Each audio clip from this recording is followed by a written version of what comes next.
Bonjour à tous. À titre de partenaire principal du Cercle canadien de Montréal, Bell vous souhaite la bienvenue à cet événement. Être à l'affût des tendances et des innovations est essentiel au succès en affaires. Encore une fois cette année, le Cercle nous offre une sélection de leaders inspirants qui partagent leurs idées et leurs visions. Je souhaite que ces nouvelles perspectives contribuent à faire grandir nos organisations et l'ensemble de la communauté. Bonne conférence. Bonjour à tous, bienvenue à cette web diffusion. Je m'appelle Marc Perron, je suis président du conseil d'administration du Cercle canadien de Montréal, également chef de la clientèle chez Deloitte.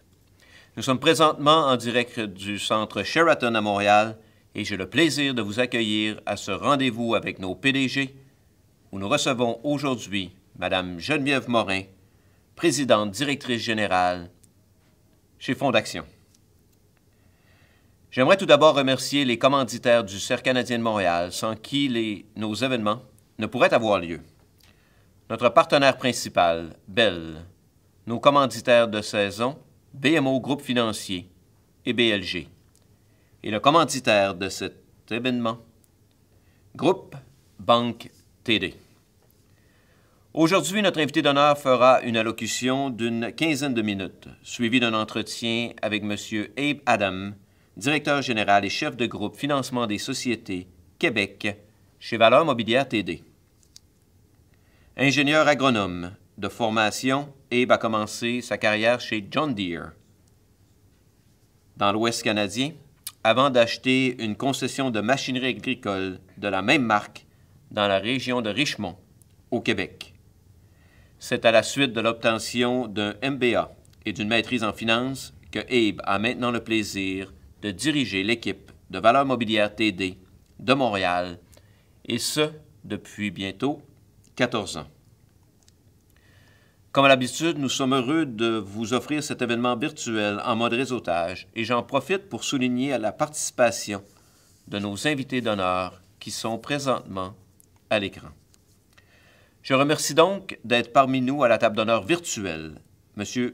Abe Adam, que je viens tout juste de présenter, Mme Vanessa Cherenfant, directrice Produits et Innovation chez XRM Vision, M. André Dufour, associé directeur au Bureau de Montréal chez BLG, M. Jacques Letourneau, président de la CSN, Mme Claudel Pétrin-Desrosiers, présidente de l'Association québécoise des médecins pour l'environnement, Mme Marie-Josée Richer, cofondatrice de Prana, Mme Sandrine Rollet, directeur général Action institutionnelle chez BMO Marché des capitaux, Québec. Et bien sûr, notre invitée d'honneur aujourd'hui, Mme Geneviève Morin. Mme Morin est présidente directrice générale de Fondaction depuis janvier 2020, soit quelques semaines avant la pandémie.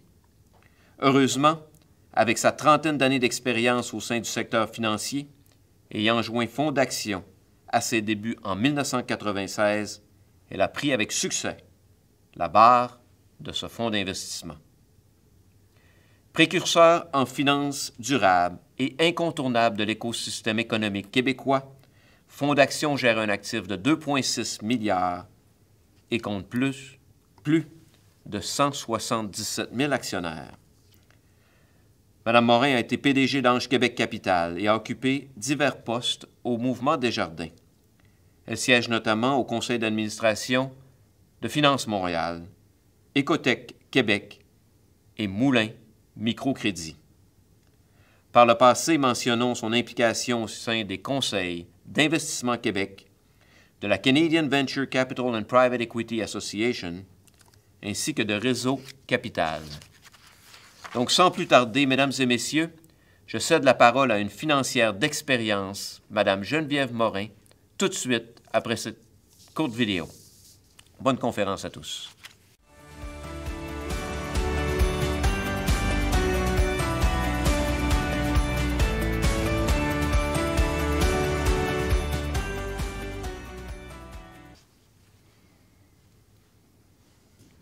Bonjour à tous. Fondaction célèbre cette année ses 25 ans. Et comme la majorité des gens de 25 ans, j'ai plus le goût de vous parler de l'avenir que du passé. D'autant plus que l'avenir, c'est ce qui nous préoccupe quand on œuvre en développement durable, comme Fonds d'Action le fait depuis maintenant 25 ans, avec une approche et une expertise qui ont évolué tout au long de cette période. D'abord, on a cherché à éviter les pollueurs, les employeurs irresponsables ou les mauvais citoyens corporatifs. Puis on a réussi à prendre en compte l'ensemble des retombées économiques, sociales et environnementales et veiller à ce que globalement, l'effet de l'entreprise ou du projet que l'on soutient soit positif. Mais de plus en plus maintenant, on recherche des retombées positives précises et mesurables. Et on va vers les entreprises, les fonds et les projets qui peuvent les générer. On fait de l'investissement d'impact. Anticiper l'avenir, c'est aussi une fonction qui est essentielle pour des financiers comme nous. Notre rôle en finance consiste notamment à voir venir les tendances et les changements fondamentaux de l'économie pour investir dans les entreprises et les secteurs qui vont en bénéficier, tout en retirant l'argent des secteurs et des modèles d'affaires qui, eux, sont en perte de vitesse. À Fonds d'Action, ce que nous voyons comme tendance, ce qui sous-tend notre thèse d'investissement, c'est la conviction que l'économie doit changer profondément pour pouvoir répondre aux besoins d'un nombre croissant de personnes tout en respectant les limites de la planète. Là-dessus, on assiste en ce moment à un virage à 180 degrés. Si autrefois, inclure les dimensions sociales et environnementales impliquait pour certains un sacrifice ou des compromis en matière de rendement, aujourd'hui, il est de plus en plus clair que c'est l'inverse. L'économie doit se transformer, elle va se transformer. Et les entreprises qui n'ont pas ça sur leur radar, les entreprises qui ne s'adapteront pas, vont souffrir de cette transformation-là, alors que celles qui embarquent dans le mouvement vont prospérer. Cette transformation positive, elle comporte 4 dimensions essentielles. L'économie doit et va devenir plus équitable, plus inclusive, plus verte et plus performante. Au Québec, qui est une société pourtant réputée plutôt égalitaire, un 10 % de la population détient 49 % de toute la richesse. À l'autre bout, on a 50 % de la population qui s'en partage 6 % de la richesse.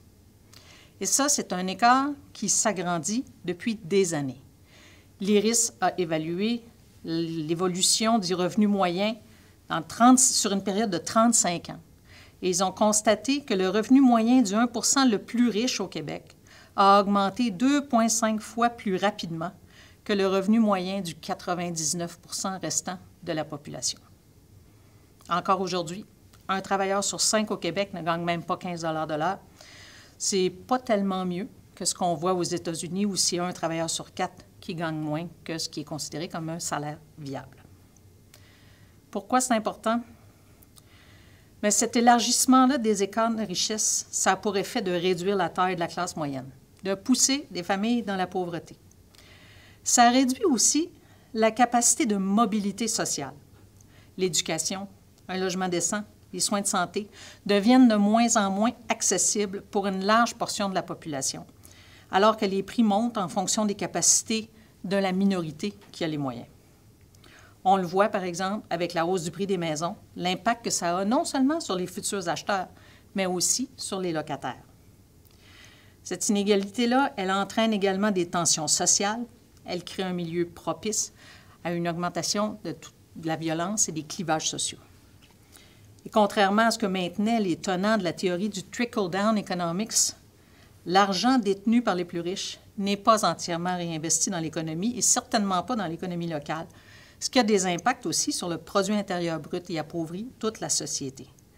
Clairement, c'est une situation qui n'est pas soutenable et donc l'économie va devoir tendre à redevenir plus équitable. Là-dessus, la pandémie a été un révélateur. On y a à la fois vu l'impact beaucoup plus fort sur les bas salariés, que ce soit en termes de maladies, nos taux de décès, taux de chômage. Et pourtant, on a aussi vu à quel point les bas salariés ont un apport absolument essentiel dans notre économie. Comme le dit la directrice générale du FMI, Kristalina Georgieva, les choses sont parfaitement claires.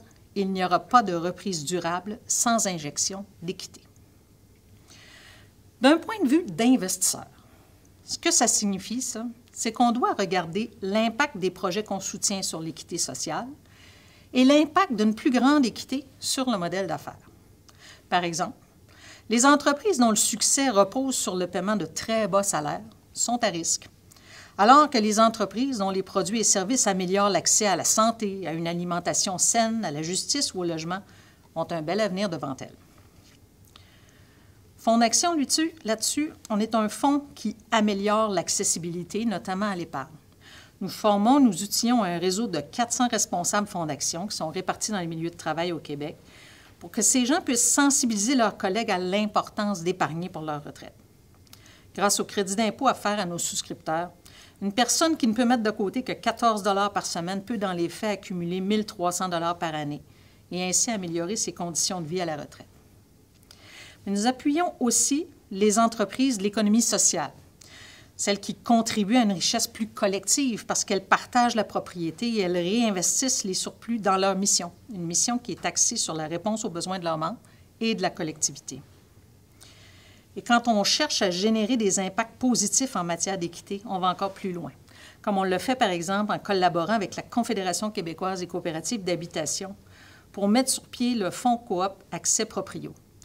Ce fonds permet l'accès à la propriété, un accès à la propriété facilité à des valeurs marchandes qui sont généralement à peu près 25 % en bas du marché, pas juste pour le premier acheteur, mais pour les acheteurs subséquents également. C'est un modèle qui est innovant et collectif que nous avons contribué à créer avec notre partenaire. On le sait, le sexisme, le racisme, les autres formes de discrimination ont des impacts négatifs très importants pour les personnes qui les subissent, mais aussi pour les entreprises et la société, parce qu'il y a là une sous-utilisation du potentiel humain. Et ça a des coûts. Encore la semaine dernière, la Chambre de commerce du Montréal métropolitain et Femmes Essor dévoilait une étude soulignant les nombreux bénéfices que le Québec pourrait tirer d'une augmentation du nombre et de la taille des entreprises détenues par des femmes et par des personnes qui appartiennent à des groupes minoritaires. Pourtant, ces entrepreneurs ont plus de difficultés à se financer que d'autres. Une étude récente de McKinsey évaluait les résultats des entreprises dont la direction était diversifiée par rapport aux entreprises où elle ne l'est pas. Et ils ont constaté que les entreprises du quartile supérieur les plus diversifiées surclassaient celles du 4e quartile, donc les moins diversifiées, de 36 % en termes de rentabilité. L'inclusion, c'est une bonne chose aussi financièrement. La diversité, c'est une étape importante, mais l'inclusion, l'acceptation des différences, la capacité pour les gens d'être eux-mêmes, ça a un impact encore plus important. L'inclusion permet de tirer les pleins bénéfices de la diversité. Plus de créativité. Si les gens ne pensent pas tout pareil, plus de chances d'avoir des idées nouvelles qui émergent. Meilleure compréhension des clients, moins d'angles morts de gestion et des capacités accrues de recrutement et de rétention personnelle. Cette tendance vers une économie plus diversifiée et inclusive, elle nous intéresse depuis longtemps. Alors, on avait d'ailleurs travaillé, par exemple, dès 2001, à mettre en place un réseau de fonds pour les femmes entrepreneurs dans toutes les régions du Québec. C'est un réseau qui a donné naissance à Femmes Essor, dont nous sommes toujours partenaires encore aujourd'hui. Cette volonté-là d'une économie plus inclusive, elle nous amène également à accompagner les entreprises du portefeuille dans leurs efforts pour améliorer la diversité, que ce soit par le développement de politiques d'embauche plus inclusives ou la diversification de leur conseil d'administration. Sur ce dernier point, je soulignerai qu'alors que les femmes représentaient un peu moins de 20 % de nos représentants sur les conseils il y a 5 ans, elles sont passées à 42 % au 31 mai dernier, donc de 20 à 42. Comment? Bien, grâce à des efforts conscients pour chercher et trouver des femmes pertinentes et compétentes à chaque fois que nous avions l'occasion de nommer ou de remplacer un représentant sur un conseil. Les enjeux environnementaux sont connus. Ça fait consensus. La lutte au changement climatique, c'est un incontournable. La préservation des ressources et de la biodiversité également. On sait pourquoi. Il en va de la vie sur Terre, cette planète où les ressources ne sont pas infinies. Encourager et financer une nouvelle économie qui ne dépend pas de l'épuisement des ressources terrestres, ça présente plusieurs avantages. Les énergies renouvelables, la mobilité électrique, l'efficacité énergétique, l'agriculture durable, l'économie circulaire, tout ça, ce sont des filières cruciales pour l'avenir de notre planète. Mais ce sont des filières aussi qui donnent lieu à des marchés en croissance, à une demande qui est de plus en plus forte. Les projets qu'on a appuyés dans l'ensemble de ces secteurs, il y en a plusieurs qui contribuent à la lutte contre les changements climatiques, ont généré l'année dernière plus de 935 000 tonnes équivalent CO2 évité, à peu près l'équivalent des émissions de plus de 250 000 voitures.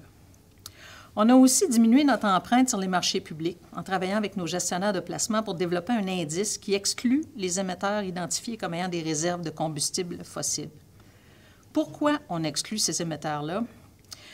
Bien, la moitié des réserves d'énergie fossile doit rester sous terre si on veut éviter de dépasser le seuil du 2 degrés par rapport au niveau pré-industriel, donc le seuil de l'accord de Paris.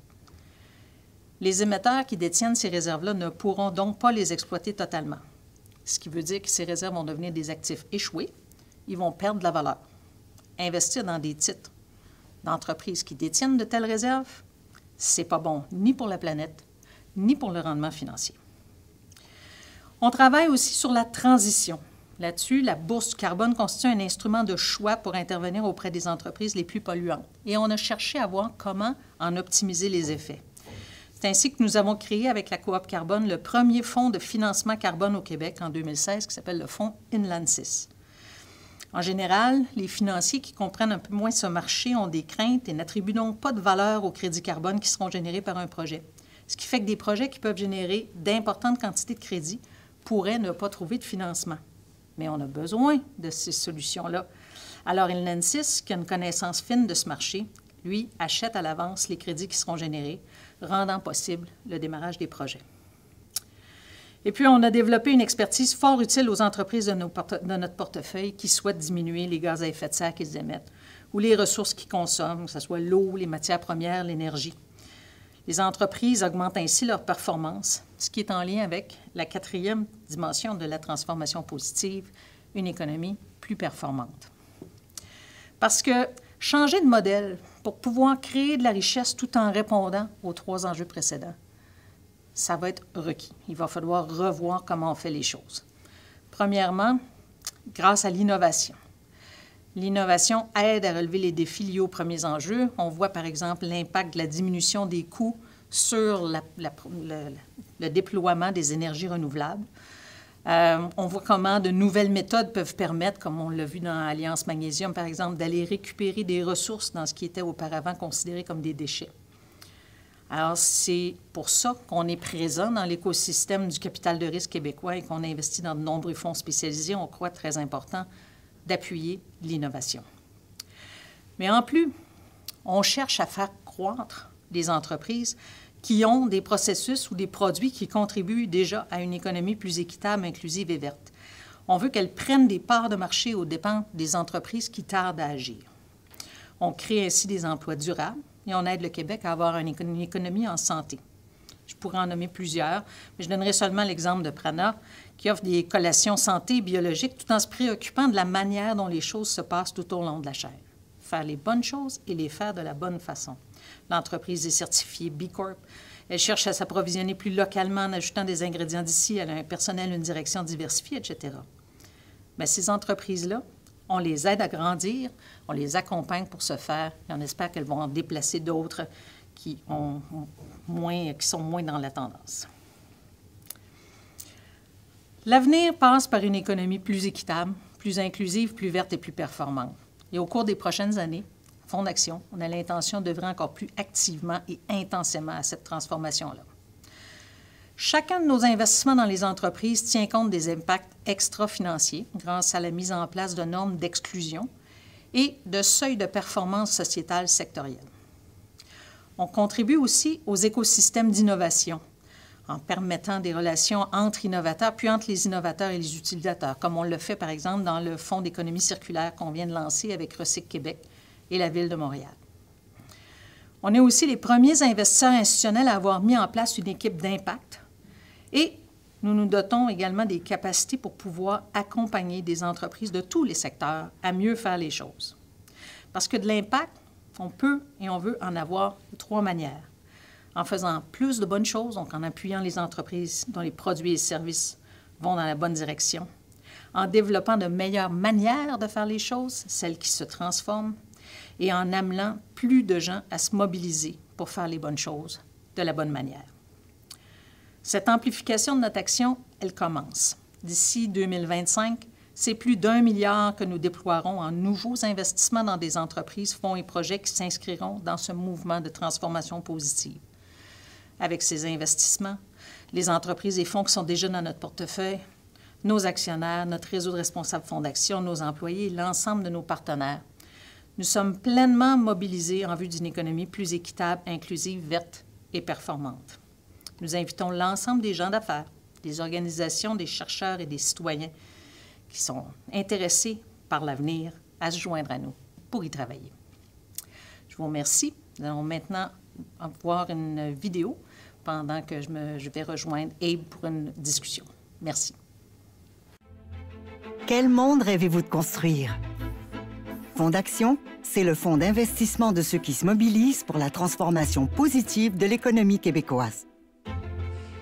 Pour rendre notre économie plus performante, plus inclusive, plus équitable, plus verte.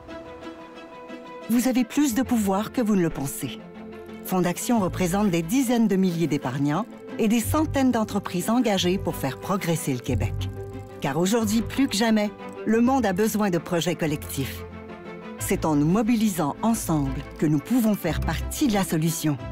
Les Québécois qui choisissent de confier leur épargne retraite à Fonds d'action soutiennent les PME d'ici. Depuis 25 ans, Fonds d'action accélère les entreprises qui génèrent des impacts sociaux et environnementaux positifs, en plus du rendement économique et financier. L'environnement, la société et l'économie, ça va ensemble. C'est inséparable. C'est ça, donner du sens à l'argent.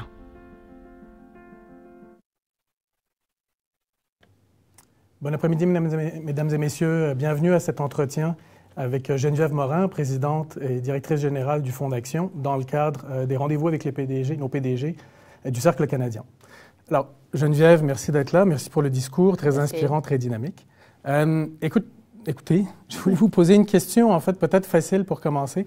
Est-ce que vous permettez que je vous tutoie pendant l'entrevue? Avec plaisir. OK, excellent. Bon, écoute, une bonne chose de faite. Ça, c'est réglé. Exactement. Alors, écoute, pendant ton discours, comme je disais, qui est très intéressant, en fait, tu nous as parlé de l'impact, des enjeux, de défis. Alors, tu dis que le Fonds d'action, on veut adresser ces enjeux-là et essayer de régler les problèmes. Est-ce que tu peux nous expliquer comment est-ce que ça sera traduit au jour le jour dans les activités du Fonds d'action? Premièrement. Puis deuxièmement, tu as parlé aussi du Fonds d'économie circulaire relativement rapidement. Je serais intéressé à en apprendre plus aussi. Okay. Alors, je commence avec le Fonds d'économie circulaire. Ce fonds-là, c'est plus que juste mettre en place un financement. Dans le fond, c'est la mise en place d'un écosystème d'innovation. On a réfléchi à qu'est-ce qui est requis. Et là, on a assemblé du financement, mais aussi des subventions de la part de Recyc Québec qui vont pouvoir venir appuyer les entreprises, l'expertise dont dispose Recyc Québec sur la connaissance de ce qu'il y a dans ce marché-là, de l'aide technique qui vient de la Ville de Montréal, des institutionnels qui investissent dans le fonds et qui font bénéficier le fonds à la fois de leur bonne connaissance des besoins, parce que c'est des gens qui sont intéressés par la circularité, mais qui peuvent aussi appuyer les entreprises à développer puis commercialiser leurs projets. Donc, on assemble tous les intervenants qui sont pertinents et on les amène à travailler tous ensemble dans une même direction. Mm-hmm. Et ça, c'est peut-être la différence. La différence, c'est l'approche, c'est la façon de fonctionner. Donc, de façon générale, en finance, les gens cherchent à faire de l'argent et cherchent, si possible, en même temps, à ce que ça ait des retombées positives. Mm-hmm. Nous, on cherche d'abord des retombées positives et on se creuse la tête pour trouver comment faire pour générer du rendement tout en s'en occupant. Puis on réussit pas pire parce qu'on a quand même réussi à dégager un rendement d'11 % dans les 12 mois terminés en décembre l'année dernière. Donc, on réussit à dégager du rendement, mais c'est parce que... au départ, c'est une volonté d'obtenir les impacts qui nous amène à dialoguer avec les leaders dans leur milieu, avec des gens sur le terrain, avec des entrepreneurs, des experts, des organisations, des mouvements sociaux, ici au Québec puis à l'international, pour travailler sur les vraies causes des enjeux, puis essayer de lever les freins et les objections et les difficultés, faire preuve d'innovation et d'audace. Alors, c'est comme ça qu'on travaille. On identifie les entreprises, les solutions, les projets qui peuvent répondre aux enjeux. Et parce que ces enjeux-là sont porteurs et qui s'en vont dans cette direction-là, on sait que c'est payant pour nos actionnaires également. OK, très intéressant. Puis, écoute, il y a une affaire sur laquelle je voulais t'entendre, parce que tu nous as parlé du virage à 180 degrés quand tu parlais de ton discours et du fait que le ESG, là, tout ce qu'on dit, l'environnement, les causes sociales, la gouvernance et tout ça, c'était pas sur le radar de beaucoup il n'y a pas tellement longtemps. Maintenant, c'est devenu sur le radar de tous. Il y a un gros engouement, tout le monde dit s'y investir. Beaucoup de compagnies, la communauté des affaires, en fait, le regarde de très, très près. Puis, ça devient difficile, en fait, de faire la part des choses entre ce qui est vrai, ce qui n'est pas vrai, ceux qui essayent de... Tout le monde veut devenir ESG-friendly. Est-ce qu'il y a un petit peu du greenwashing, c'est de ce qu'on appelle en français de l'éclo-blanchiment, où ça devient difficile, en fait, de savoir ceux qui le font vraiment, ceux qui le font réellement, et ceux qui label themselves, si tu veux, être ESG-friendly? Je pense que c'est important d'abord de souligner que c'est une bien bonne chose, que tout le monde se rende compte que peut-être qu'à court terme, l'impact n'est pas si important que ça, mais dès qu'on a une vision un petit peu plus moyen terme, c'est important de s'occuper des enjeux environnementaux et sociaux et que les gens et les institutions souhaitent le faire davantage. Il faut réussir à aller au-delà des engagements. Et pour ça, ça prend il faut travailler fort. Nous autres, il faut se pratiquer souvent. Et on peut, ensemble, essayer de partager des expertises, que ce soit des référentiels internationaux, des façons de mesurer, des expertises, faire des projets en commun. C'est comme ça qu'on va finir par y réussir. Je pense que si chacun essaie juste d'être plus joli que l'autre, là, on n'y arrivera pas. Mais si on travaille tous, c'est-à-dire comment on peut bénéficier de l'expérience des uns et des autres pour bâtir une expertise, réussir à se développer, je pense qu'entre autres, Montréal peut définitivement devenir une plateforme importante de financement qui tient compte des enjeux environnementaux et sociaux. Excellent. Tu parlais aussi de changement climatique dans ton discours. Puis on a le sentiment, peut-être vrai ou faux, mais qu'il y a de l'argent qui est disponible pour financer les entreprises qui veulent en fait aller dans le changement climatique. Et pourtant, on en entend parler tous les jours. Il semble que la crise, qu'il va éventuellement y avoir possiblement une crise. Qu'est-ce que tu en penses? Comment est-ce que tu vois ça? De l'argent disponible pour rentrer, pour contribuer à ça ou pour aller dans des projets qui contribuent à la lutte au changement climatique, il y en a. C'est beaucoup de l'expertise qui manque. C'est des bons projets, c'est une compréhension de ce qui doit être fait, c'est la façon de le faire. Un exemple, je trouve, c'est toute la question de l'efficacité énergétique. On sait qu'au Québec, 52 de l'énergie qui est produite, elle est mal utilisée ou perdue, gaspillée. Il y a moyen, c'est une richesse, il faut réussir à s'en servir davantage. Puis en plus, on sait que quand on aide les entreprises, quand les entreprises font des projets d'efficacité énergétique, elles deviennent plus efficientes ensuite, ça réduit leurs coûts, etc. Mais ça n'arrive pas. Les projets ne se font pas. Les entreprises cherchent des retours sur investissement trop courts, ce n'est pas leur core business, ils ne savent pas où s'adresser, ils ne savent pas. Alors, on a travaillé pendant quelques années avec notre partenaire Éconolaire notamment, puis avec le gouvernement du Québec. Puis on a lancé récemment également une entreprise qui s'appelle la SOFIAC, qui vient, la Société de financement d'accompagnement pour l'efficacité énergétique. Et cette société-là vient justement fédérer l'ensemble des réponses pour que l'entreprise qui veut reçoive un projet clé en main, quelque chose de facile, qui va lui permettre ensuite de bénéficier des avantages de l'efficacité énergétique sans avoir à se compliquer la tête avec le projet. Et donc, une façon de venir dynamiser. On le déploie à petite envergure, mais éventuellement, ça pourrait prendre beaucoup plus d'ampleur parce que c'est un besoin qui est important et pour lequel bien, il y a des freins en ce moment et on cherche à les lever, ces freins-là. OK. Donc, si quelqu'un veut regarder des projets comme cela, de venir voir tes équipes? Toujours venir voir les gens de Fonds d'Action quand on veut réfléchir à comment on peut régler des problèmes environnementaux, sociaux. On est là pour ça. Excellent. Puis, je veux dire, de ce que tu vois, toi, dans le marché aujourd'hui avec tes équipes, est-ce que ton sentiment est que les entreprises sont prêtes pour de telles transformations, ce dont tu as parlé un petit peu pendant ton discours? Certainement. On le sent de plus en plus. Les entrepreneurs voient l'importance d'aller au-delà de juste croître une production ou quelque chose, mais ils s'intéressent à l'impact de ce qu'ils font. Et c'est d'autant plus vrai pour les nouvelles générations qui reprennent. On a longtemps parlé du transfert d'entreprise au Québec là, qui s'en vient toujours, mais qui arrive plus ou moins. Mais quand on voit les jeunes générations rentrer, elles ont cet intérêt-là. Puis même les actuels ont l'intention de laisser quelque chose de plus périn, de meilleur pour la société dans laquelle ils ont évolué tout le long.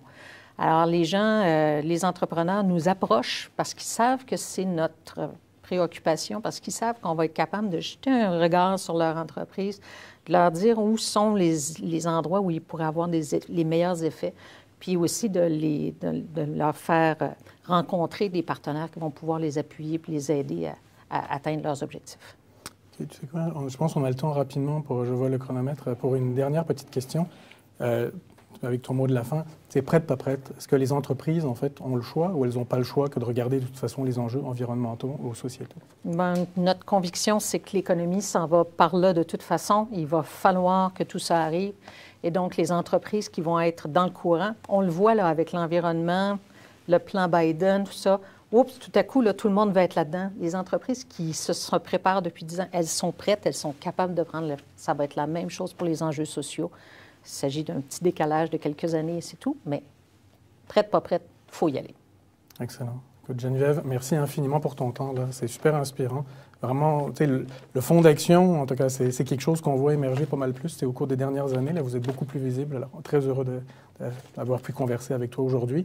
Et je retourne la parole à Marc juste après cette courte vidéo. Merci. Merci. Notre monde connaît beaucoup de changements qui surviennent plus rapidement et à plus grande échelle que ce à quoi nous sommes habitués. Le changement est une bonne chose, mais parfois, des gens sont laissés pour compte. C'est pourquoi nous avons créé la promesse des prêts à agir, cible de 1 milliard de dollars en dons à la collectivité pour bâtir un avenir plus inclusif et durable. En travaillant ensemble, nous contribuons à bâtir un avenir qui profite à tous. De retour, je suis convaincu que, comme moi, vous avez trouvé la conférence d'aujourd'hui très, très inspirante. Je voudrais tout d'abord remercier Abe d'avoir animé la conversation. Abe n'en est pas à sa première fois, mais pour moi, on en apprend chaque jour. Je ne savais pas qu'Abe avait commencé sa carrière chez John Deere, donc très heureux d'avoir pu compter sur toi aujourd'hui pour animer cette présentation, cette discussion. Tu l'as fait comme d'habitude de main de maître. Quelle belle conférence, je le disais. Merci, Marc. Joyeux anniversaire Fonds d'Action, 25 ans cette année, de 2 employés à 200 employés maintenant, ouais. À pratiquement $0 investi, à $0 investi à 2,6 milliards.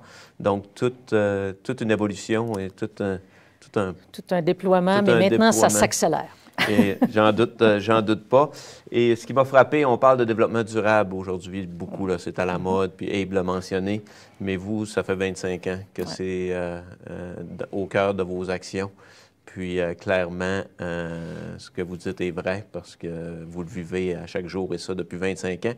Et vous êtes là depuis le début, donc vous pouvez prendre le crédit d'une petite partie parce qu'il y a une grosse équipe. Avec l'équipe, parce que c'est clairement pas un changement des dernières années, c'est une continuité. C'est une continuité. Ouais. Puis évidemment, on vous en félicite. Vous avez parlé d'investissements qui ont un impact, puis clairement, ça transparaissait dans l'élocution d'aujourd'hui. Puis, je veux vous remercier au nom de tous ceux qui ont participé d'avoir accepté notre invitation. Mais je voudrais vous remercier principalement pour le rôle de leadership que vous jouez pour le développement d'une économie qui est plus verte, qui est plus équitable, mais je dirais plus inclusive, de façon plus importante, qui est plus inclusive. Puis, ça prend des leaders comme vous pour qu'on puisse avoir cette aspiration-là. Puis, merci pour ce que vous faites. Merci à vous. Et merci encore à vous. d'avoir été avec nous aujourd'hui. À vous tous, il vous reste quelques minutes pour réseauter. Je veux vous inviter à notre prochain rendez-vous qui aura lieu lundi prochain, le 26 avril, où nous aurons le plaisir de recevoir Geneviève Biron, présidente et chef de la direction de Groupe Biron Santé. D'ici là, portez-vous bien, bon après-midi et on se voit la semaine prochaine.